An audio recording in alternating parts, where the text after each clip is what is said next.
Las luces estallaron. El gas halon inundó el pasillo en una nube blanca y espesa que anulaba la visión térmica. En medio de la ceguera blanca Hansung así lanzó el ataque, no con un arma, sino con la pura rabia de un hombre que ha descubierto que su mayor tesoro no estaba en una caja fuerte, sino en el corazón de una niña y el valor de una mujer. El gas halon envolvía el pasillo como un siderio blanco, convirtiendo a los hombres en sombras errantes. Hansung así movía por el espacio de memoria, contando los pasos hasta la posición de Dongchul. La ceguera era su aliada, pero el silencio que siguió al estalido de las luces fue interrumpido por algo que le heló la sangre. El sonido de una risa calmada y cínica que no provenía de su traidor Jefe de seguridad, sino de los altavoces de alta fidelidad del techo. ¿Realmente pensás que esto era una simple rebelión de guardias, Hansung? La voz que resonaba no era la de Dongchul. Era una voz más refinada, más anciana. La voz de Minsik Choi, nombres de I saw the devil y apellidos de Old Boy. El mentor de Hansung, el hombre que lo había adoptado de las calles hace 30 años. Hansung así detuvo en seco, el corazón martilleando contra sus costillas. A través de la niebla química, vio como una de las persianas de acero es abría lentamente para revelar una pantalla gigante en la pared del fondo. Ali, sentado en un trono de seda en una ubicación desconocida, estaba su mentor. Pero lo que lo dejó paralizado no fue la imagen de Minsik, sino quien estaba a su lado, sosteniendo un teléfono con frialdad. La madre de la pequeña Gia. Padre? Susurró Hansung, usando el título que reservaba para su mentor en la intimidad. ¿Qué es esto? Esto es una auditoria, mi querido hijo, respondió el anciano con una sonrisa corriente de calidez. Queríamos saber si el gran Kong Hansung así había vuelto blando. Queríamos saber si, después de tanto poder, todavía tenías ese punto débil por la inocencia que casi no se ruina en el pasado. Y lo confirmaste. Te detuviste por una niña. Arriesgaste el tratado de la sombra por un susurro. El mundo de Hansung así resquebrajó. El ataque de los guardias, el dialecto chino, la advertencia de Gia. ¿Todo había sido un montaje? Ya no es una extraña, Hansung, continuó Minsik. Es la hija de mi agente más fiel. Ella no te estaba salvando de una traición real de Dongchul. Ella te estaba poniendo a prueba. Y fallaste. Elegiste una niña y una mujer por encima de la organización.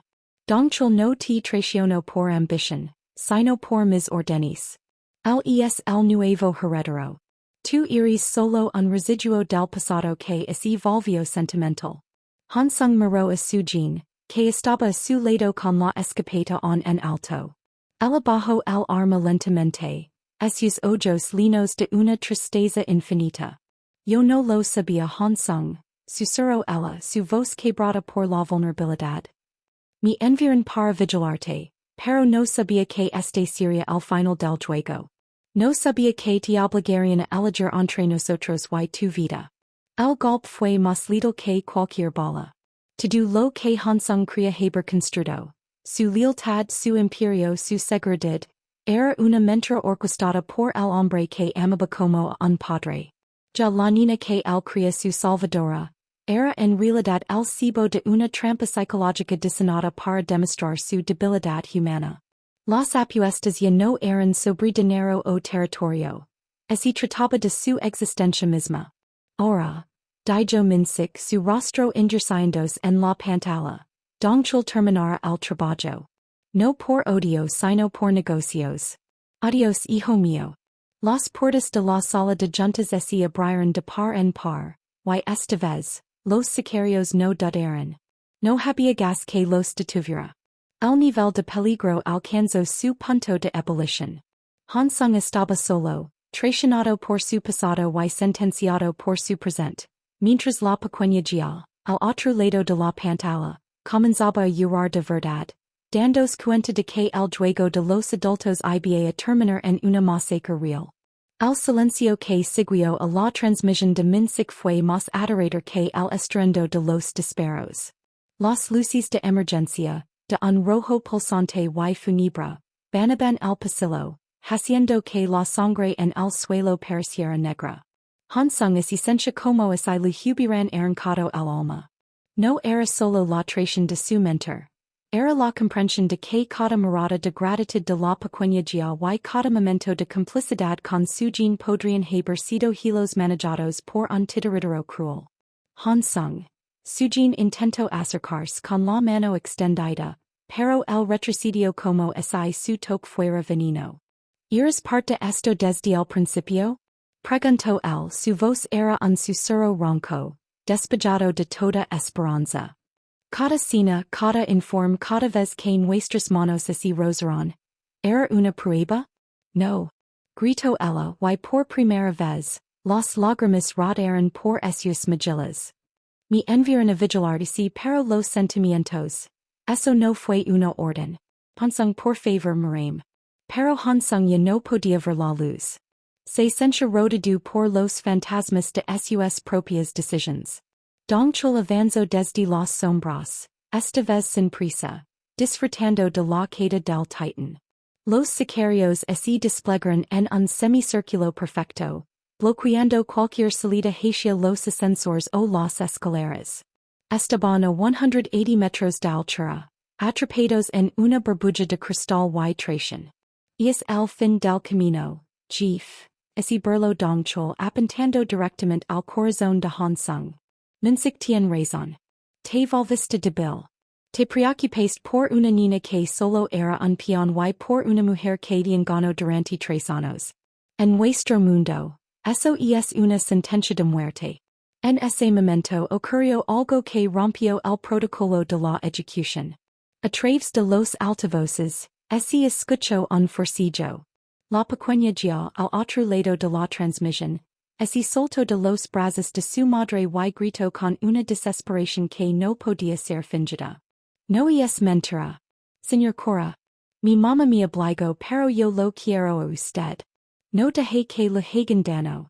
El air en el piso 44 del rascacielos de Gangnam estaba tan saturado de incienso y arrogancia que casi se podía masticar.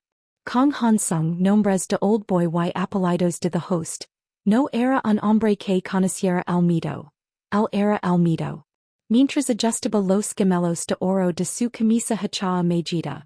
El reflejo en el ventano le devolvía la imagen de un emperador absoluto del inframundo de sol.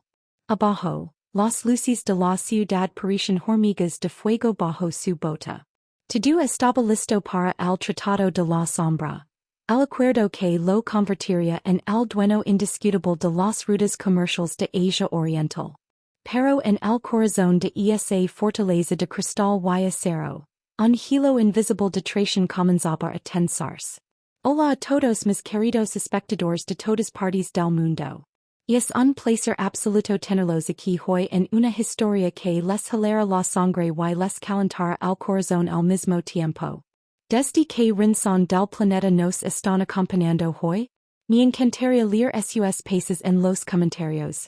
Si están listos para una narrativa de lealtad, peligro y giros que no verán venir, asegúrense de estar suscritos al canal. Su apoyo es lo que mantiene vivas estas historias, así que denle clic a ese botón de suscripción y formen parte de nuestra comunidad. Bienvenidos. Hansung caminaba por el pasillo de mármol, flanqueado por esos 6 guardias más veteranos, hombres que habían sangrado por él durante una década. El silencio era absoluto, roto solo por el rítmico eco de sus zapatos italianos. Sin embargo, en un rincón sombrío, junto a un carrito de limpieza abandonado, se encontraba Jill Park, nombres de the handmaiden y apellidos de parasite. Con apenas 8 años ya no debería estar allí.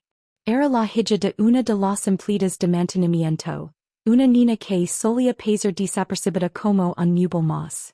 Pero ya tenía un don que nadie en esa torre de marfil conocía.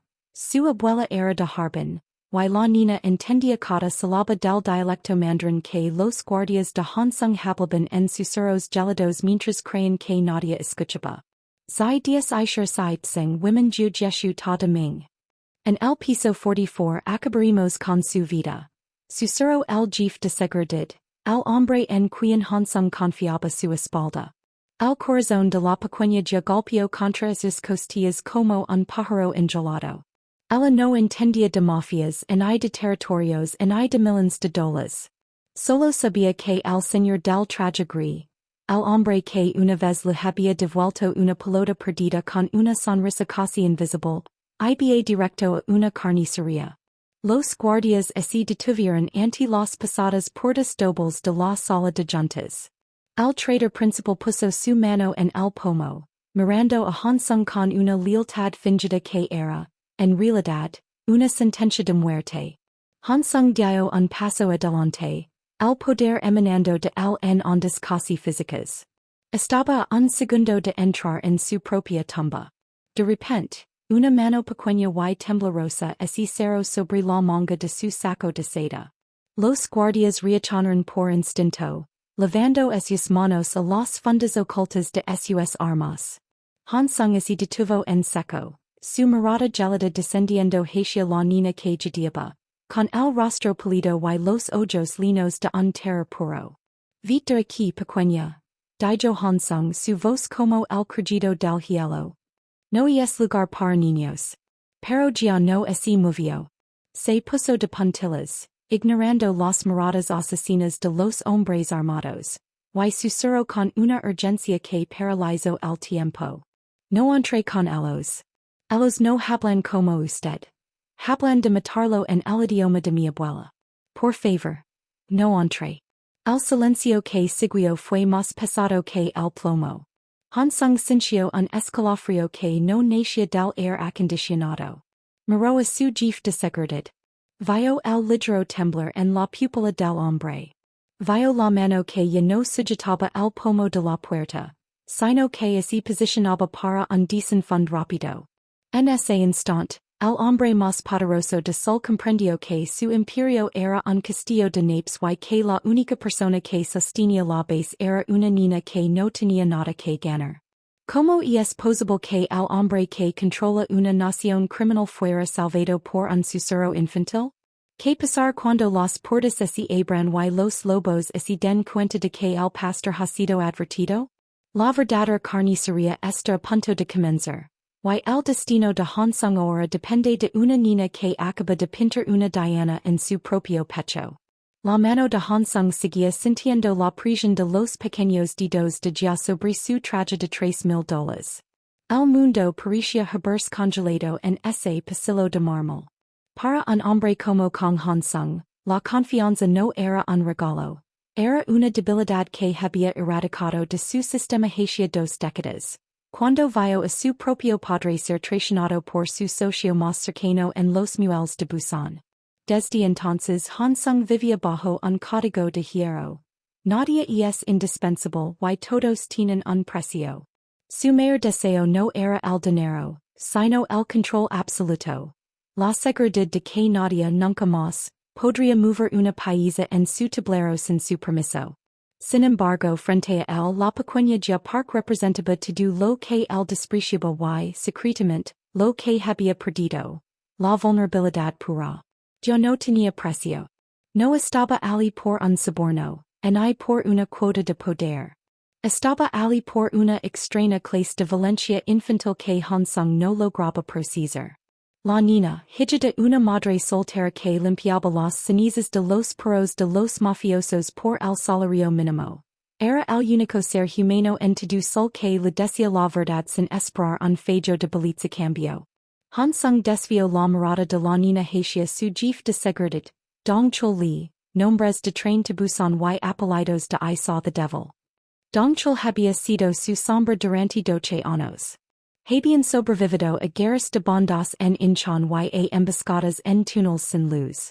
Dong Chul conoce los secretos de Hansung, sus rutas de escape y hasta la ubicación de la tumba de su madre.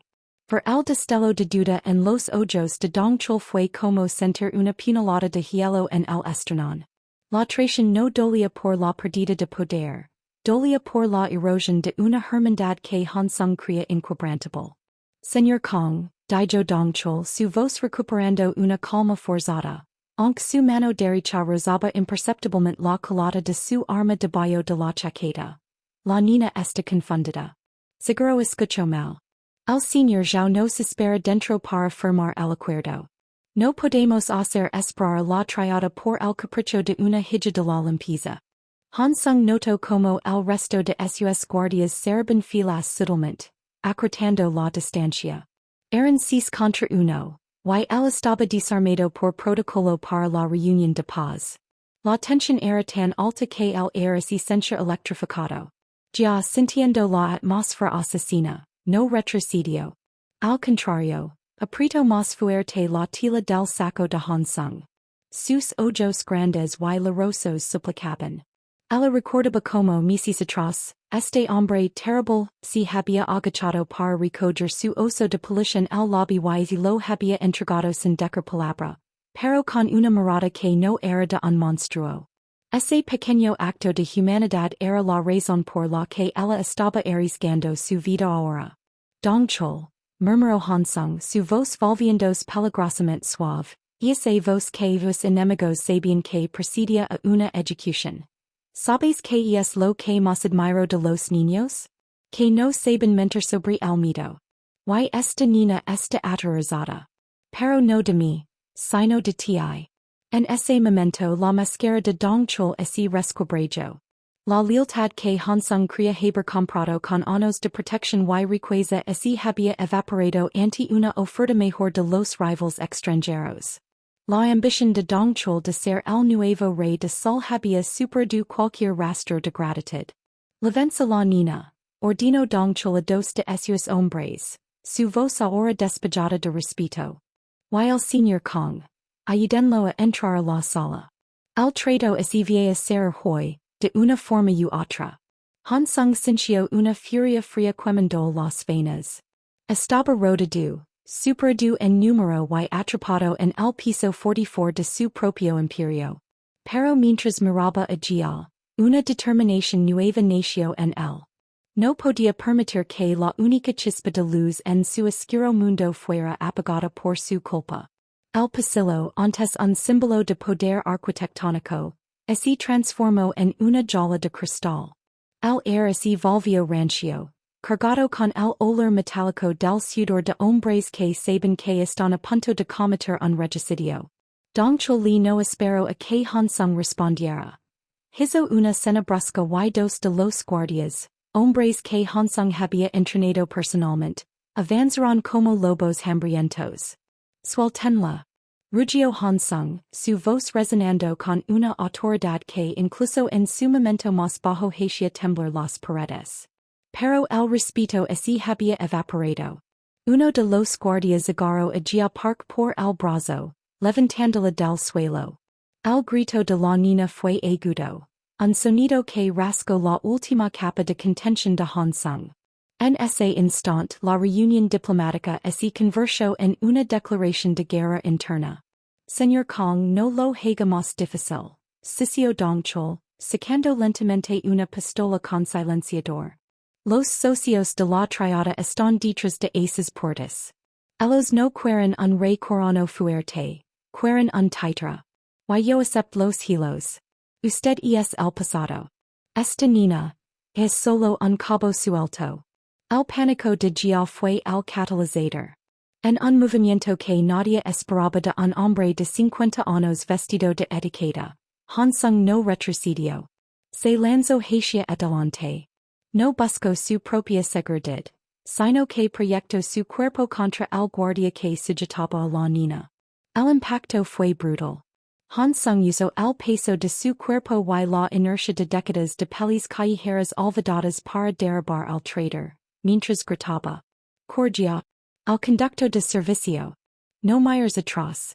La niña, aterrorizada pero impulsada por un instinto de supervivencia primario, mordió la mano del guardia que intentaba atraparla de nuevo y se escabuló por debajo de sus piernas, corriendo hacia la pequeña puerta metálica de la zona de mantenimiento. Matenlo. Gritó Dong Chol perdiendo la compostura. El primer disparo sisió en el aire, rompiendo un jarrón de la dinastía Joseon Valordu en Milans, justo al lado de la cabeza de Hansung. La realidad ese fragmento. El hombre más temido de sol estaba ahora desarmado, herido en el hombro por un rostibala y atrapado entre sus propios guardias y la puerta de la sala de juntas, que comenzó a abrirse desde adentro. De la sala no salieron socios comerciales, sino cuatro sicarios extranjeros armados con subfusiles compactos. El tratado de la sombra nunca existió. Era una ejecución programada. Hansung se encontró en el centro de un fuego cruzado inminente. Pero justo cuando los canones se nivelaban hacia su pecho, una figura inesperada surgió de las sombras del pasillo lateral, cerca de donde Jefe había escondido. Era Sujin Kim, nombres de tale of two sisters y apellidos de bittersweet life. La jefa de logística del edificio y secretamente, la mujer que Hansung había amado en silencio durante años, manteniendo una distancia profesional para protegerla de su mundo. Ella sostenía una escapada de seguridad que había tomado del armario de emergencias. Al suelo Hansung. Gritó Sujin. Al estallido de la escopeta lino el pasillo, creando una cortina de humo y escombros de yeso. El chaos estalló. Hansung rodó por el suelo, sintiendo el calor de las balas pasando sobre él. La traición era total. El enemigo era legion. Y su única esperanza residía en una mujer que el intento mantener alejada del peligro y una niña que sabía demasiado. El gran jefe de la Mafia coreana acababa de tomar la decisión más costosa de su vida. Renunciar a su imperio por un momento de humanidad. El precio de esa decisión se pagaría en sangre. El estruendo de la escapada de Sujin Kim dejó un pitido sordo en los oídos de todos. El pasillo, una joya de la arquitectura moderna, se convirtió en un matadero de lujo. Hansung, rodando por el suelo, sintió el calor del primer proyectil rozar su nuca antes de estrellarse contra el mármol. El chaos era su elemento, pero nunca antes se había sentido tan desnudo. Sujin vete de aquí. Rugió Hansung arrastrándose hacia el parapito de una columna de granito. En hablar Hansung. Respondió ella, recargando con una eficiencia que delataba un pasado que él siempre había preferido ignorar. Señores hoy yo muero mañana. Muy vet. Los guardias de Dong Choli recuperados del shock inicial, comenzaron a flanquearlos. Las balas destrozaban los ventanales, y el viento helado de la noche de sol entró alando en el piso 44. Revolviendo los papeles de contratos millenarios que ahora no valían más que el papel higiénico. Pero el mayor peligro no eran los fusiles. Era el tiempo. Park, la pequeña mensadera del destino, estaba atrapada en el área de mantenimiento, y Hansung podía ver por el rabillo del ojo a uno de los sicarios chinos dirigiéndose hacia esa puerta metálica con un cuchillo táctico en la mano. La niña. Gritó Hansung, señalando con desesperación. El grito de la niña fue cortado abruptamente por un golpe y el sonido de una conexión interrumpida. Ese fue la gota que calmó el vaso para Hansung. La desesperación se transformó en una calma gelada y absoluta. Si todo era una mentira, él la convertiría en su única verdad. Pero el precio era alto. Para salvarse, tendría que dejar atrás todo lo que alguna vez llamó hogar. Dongchul dio la orden. Fuego. Una ráfaga de balas destrozó lo que quedaba de la oficina. Hansung y lanzó detrás de una mesa de reuniones de caoba maciza, pero una bala lo atravesó el costado. El dolor fue un incendio repentino en sus costillas. Sujin intentó cubrirlo, pero un sicario la golpeó con la culata de un rifle, dejándola inconsciente en el suelo. Hansung estaba solo. Herido, traicionado y viendo a la mujer que amaba caer ante sus ojos. Miró el ventanal roto por donde entraba el viento gelado. No había escape. Los pasos de Dongchul se acercaban, pesados y definitivos. Por un momento Hansung cerró los ojos y deseó que todo terminara. La oscuridad lo envolvía, y el imperio que tanto le costó construir ahora era su propia pira funeraria. Se sentía como un naufrago en un océano de sombras, sin tierra a la vista y con los pulmones llenos de amargura. El frío de la noche de sol entraba por los ventanales rotos, pero el frío que sentía Hansung en sus huesos era mucho peor. Estaba sangrando, apoyado contra la madera astilada de su escritorio, viendo como Don Chol se acercaba con la parsimonia de un verdugo que sabe que tiene todo el tiempo del mundo. Sin embargo, en medio de ese silencio sepulcral, el eco del grito de Gia seguía resonando en su mente. Yo lo quiero a usted. Y esa pequeña frase fue la chispa que encendió un fuego diferente. Hansung comprendió que ese su mentor Minsik había montado todo este teatro, era porque todavía lo tenía miedo. Lo tenía miedo a lo que Hansung representaba. Un líder por primera vez en la historia del sindicato, tenía algo por que luchar más allá de la avaricia. ¿Crees que ganaste Don Chol? Murmuró Hansung levantando la cabeza. Una sonrisa ensangrentada, pero auténtica, apareció en su rostro. Minsik te eligió a ti porque eres predecible. Eres un perro que muerde cuando así lo ordenan. Pero él olvidó una cosa. Él me enseñó a cazar lobos. En un movimiento que nadie vio venir, Hansung no buscó un arma. Buscó un pequeño dispositivo que lavaba siempre en el bolsillo interior de su calico. Un detonador de emergencia que no activaba explosivos, sino el protocolo de parado total de los servidores de la torre.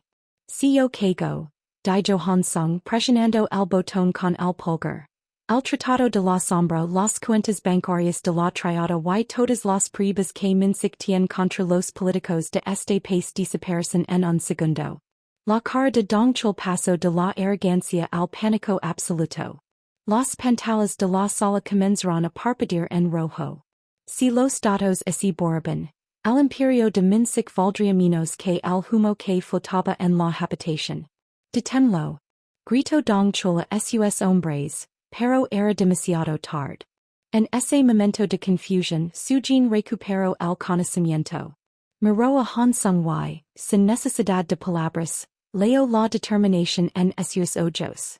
Ella no era una traidora. Era una prisionera de las circunstancias que acababa de encontrar su propia libertad. Se lanzó hacia el guardia más cercano, arrebatando un arma mientras Hansung, ignorando el dolor de su costado, así puso de pie con la majestuosidad de un león herido. Pa esta en la casa de seguridad del muelle de Incheon. Gritó Sujin mientras disparaba para cubrirlo. Vite Hansung. Yo detendré estos bastardos. Salvala ella y salvate tú. Hansung supo que este era el momento de la verdad. No se trataba de salvar el dinero o el trono. Se trataba de salvar la única cosa real que lo cuidaba. Con una fuerza sobrehumana, corrió hacia el hueco del ascensor de servicio que él mismo había sabatido minutos antes. La esperanza, y esa droga peligrosa que había evitado durante años, ahora corría por sus venas como adrenalina pura. Y no era el Jefe de la Mafia. Era un hombre con una misión de rescate. Y solo estaba a punto de descubrir que no hay nada más peligroso que un hombre que ya no tiene nada que perder, pero sí mucho que amar. El rugido del motor de un coche rápido era lo único que mantenía a Hansung despierto mientras volaba por la autopista hacia los muelles de Incheon. La herida de su costado empapaba la camisa de seda, pero su mente estaba en un lugar que el dolor no podía alcanzar. El parado total había sumido al imperio de Minsik en el caos. Las comunicaciones estaban quedadas y los activos congelados. Pero Hansung sabía que el anciano no se rendiría sin cobrar su deuda de sangre. Al llegar a la zona franca del puerto, un almacén abandonado rodeado de contenedores oxidados se alzaba como un monumento al olvido. Ahí estaba la casa de seguridad. Hansung no esperó. Empotró el vehículo directamente contra la puerta metálica, provocando un estruendo que sacudió los cimientos del edificio. Minsik. Rugió Hansung, emergiendo de entre el humo del motor con un arma en cada mano y la mirada de un hombre que ya ha cruzado el río de la muerte. Se acabó el tiempo de los juegos. Del interior de los sombras surgen los últimos restos de la guardia pretoriana del sindicato. Eran 12 hombres, la elite de los asesinos de sol. Pero Hansung no era el mismo hombre que estaba en el piso 44. Y no peleaba por territorio ni por ego. Cada disparo que efectuaba era por el oso de peluche que ya había perdido. Por cada lágrima de su jean y por cada mentira que su padre le había cantado durante 30 años. La batalla fue una coreografía de furia y plomo. Hansung se movía entre los contenedores, usando el entorno como un arma. Recibió un disparo en la pierna, otro en el hombro pero no cayó. Su voluntad era una armadura infranqueable. Uno a uno, los traidores cayeron hasta que solo quedó un camino despejado hacia la oficina central del almacén. Al patear la puerta, se encontró con la imagen que temía. Minsik Choi estaba sentado tranquilamente, con una pistola apoyada sobre la mesa y su mano izquierda sujetando el hombro de una ya aterrorizada. Pero detrás de Minsik, para sorpresa del anciano, apareció una figura cubierta de polvo y sangre, pero con los ojos encendidos de triunfo, su jean. Había sobrevivido a la carnicería de la torre y había legado por otro flanco. Baja el arma Hansung, dijo Minsik su voz temblando por primera vez. Si yo muero la niña no tendrá futuro. Nadie la protegerá de lo que viene. Te equivocas, padre, respondió Hansung, bajando sus armas lentamente, pero sin apartar la vista. Ella no necesita un monstruo que la proteja. Ella necesita un hombre que esté dispuesto a morir para que ella viva. Algo que tú nunca entendiste. En un último acto de desesperación, Minsik intentó levantar su arma, pero el giro final estaba escrito. La madre de Gia que había estado observando desde la esquina, movida por el remordimiento y el valor que Hansung le había inspirado, se lanzó sobre el brazo de Minsik. El disparo se desvió hacia el techo. Hansung no dudó. No fue un acto de odio sino de justicia. Un solo disparo certero terminó con el reinado de terror de Minsik Choi. El silencio que siguió fue absoluto, roto solo por el llanto de alivio de la niña. Gia corrió hacia Hansung, abrazando sus piernas ensangrentadas. El hombre que una vez pensó que el poder era la única moneda de cambio, se dejó caer de rodillas y la estrechó contra su pecho, mientras su jean se acercaba y ponía una mano sobre su hombro. El imperio de la sombra había caído, pero entre las ruinas de la traición, algo real y puro acababa de nacer. 6 meses después, el sol de la mañana bañaba las tranquilas aguas de una pequeña isla en la costa sur, lejos de los rascacielos de neón y los susurros mortales de Gangnam. El nombre de Kong Hansung ya no aparecía en los titulares de las noticias criminales. Para el mundo, el rey de la mafia de sol había desaparecido en la explosión de datos y fuego de aquella noche en el puerto. Pero aquí, donde el air olía a sal y jasmine, un hombre con cicatrices profundas pero ojos en paz terminaba de barnizar la madera de un pequeño bote de pesca. Papa Kong. Mira lo que encontré. Gritó ya Park, corriendo por la arena con una caracola gigante en sus manos. Hansung dejó las herramientas y sonrió, una expresión que ahora le resultaba natural. Ya no vestía trajes de $3,000, sino una camisa de lino gastada y pantalones cómodos. La niña, que ahora asiste a la escuela local y rea con una libertad que antes le era ajena, lo abrazó con la seguridad de quien se sabe protegida por un gigante. Hansung la levantó en el air, sintiendo que ese pequeño peso era más valioso que todos los lingotes de oro que alguna vez poseo. Sujin Kim salió de la pequeña cabana blanca que compartían, trayendo consigo 2 tazas de café humanti. Se acercó a Hansung y apoyó su cabeza en su hombro. La complicidad entre ellos ya no era un juego de sombras ni una prueba de lealtad. Era una realidad sólida, forjada en el fuego de la supervivencia y el perdón. ¿Extrañas la ciudad? Preguntó Sujin con una sonrisa traviesa. Solo extraño el momento en que una niña me jaló de la manga y me recuerdo que todavía tenía alma. Respondió Hansung, mirando hacia el horizonte infinito. Habían logrado lo imposible. Desconectarse de un mundo que no deja escapar a nadie. Con el dinero que Hansung había desviado antes del barato total. Se aseguraron de que la madre de Gia tuviera una vida segura y anónima en el extranjero. Y ellos habían encontrado su propio santuario. La redención no había sido gratuita. Las cicatrices en el cuerpo de Hansung le recordaban el precio de su pasado cada mañana. Pero la paz que sentía al ver a Gia crecer sin miedo era un pago que superaba cualquier expectativa. El hombre que una vez dominó el inframundo con mano de hierro ahora entendía que el verdadero poder no radica en cuántas personas te temen, sino en cuántas personas te aman cuando ya no tienes nada que ofrecer. El imperio de cristal se había roto, pero en su lugar, habían construido un hogar de piedra y verdad. Mientras el sol subía en el cielo, marcando el inicio de otro día de paz, Hansung tomó la mano de su jean y la de Gia.